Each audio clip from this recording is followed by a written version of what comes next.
રોટલીનો નાસ્તો, આ રોટલી ઠંડી, આ બટાકાનો માવો અને આ સ્લરી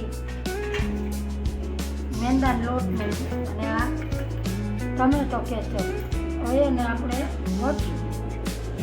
વચ્ચે આ રીતનો કાપો મારી દેવાનો, રોટલીને આ રીતનો, અને થોડો ટમેટો સોસ લગાડવાનો. પછી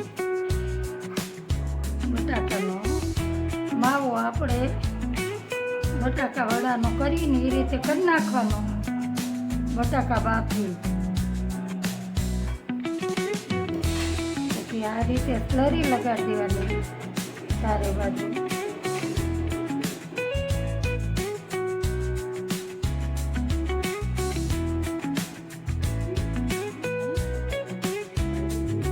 સમોસાના આકારમાં વાળી લેવાનું.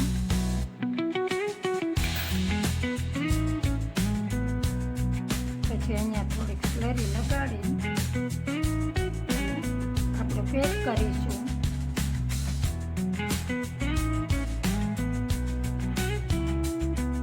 આ રીતે બધા ભરીને તૈયાર કરી નાખશું.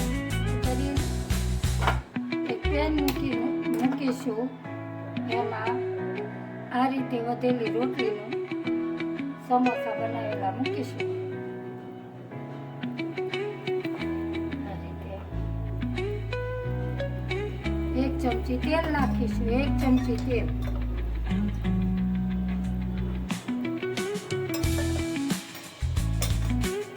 જેને બંને બાજુ શેકાવા દઈશું,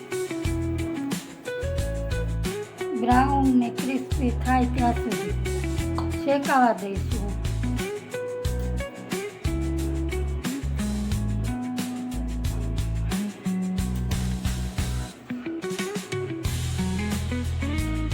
બેસ્ટમાંથી બેસ્ટ ઠંડી રોટલીનો નાસ્તો.